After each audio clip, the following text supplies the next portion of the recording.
एक दिन खिलौनों की फैक्ट्री में एक अजीब घटना होती है। एक नया प्लश खरगोश जैसे ही बनकर तैयार होता है, वह अचानक जोर जोर से खांसने लगता है। खांसते ही उसके शरीर के अंदर भरा हुआ रुई का भराव ढीला पड़ जाता है। उसकी छाती पर एक छोटा सा छेद खुल जाता है। डरा हुआ खरगोश उस छेद को अपने हाथों से दबाकर रोकने की कोशिश करता है, लेकिन मशीन तुरंत उस खराबी को पकड़ लेती है। कुछ ही पल में उसे बेकार समझकर फैक्ट्री से बाहर फेंक दिया जाता है। उस दिन से उस छोटे प्लश खरगोश को अपनी जिंदगी खुद ही संभालनी पड़ती है। अपनी खांसी और खुले हुए शरीर को ठीक करने के लिए वह इंसानों के शहर में पहुंचता है। वहां उसे एक दर्जी की छोटी सी दुकान दिखाई देती है। उम्मीद के साथ वह अंदर चला जाता है। दयालु बूढ़ा दर्जी उसे देखकर तरस खा जाता है और उसके शरीर पर एक मजबूत लेदर जैकेट पहनाकर छेद छुपाने की कोशिश करता है, लेकिन जैसे ही जैकेट कसकर बंद की जाती है, खरगोश फिर से जोर से खांसने लगता है। इतनी जोर की खांसी होती है कि जैकेट भी फटकर खुल जाती है। इसके बाद वह पास के अस्पताल में जाता है, लेकिन पट्टियां और इलाज भी उसकी समस्या हल नहीं कर पाते। थका हुआ और उदास खरगोश शहर में भटकता रहता है। आखिरकार वह एक खिलौनों की दुकान पर पहुंचता है और अपने शरीर के छेद को खुद ही सिलने की कोशिश करता है, लेकिन जैसे ही वह गहरी सांस लेने की कोशिश करता है,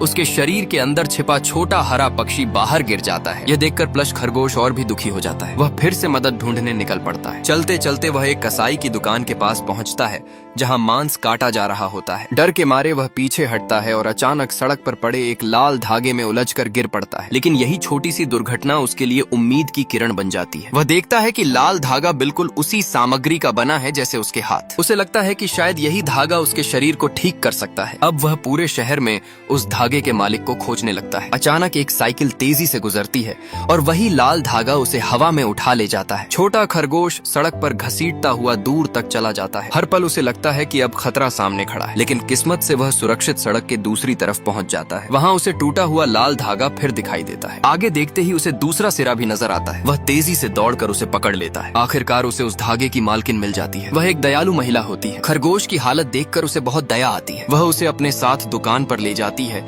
और बड़े प्यार से उसके शरीर को उसी लाल धागे से सिल देती है।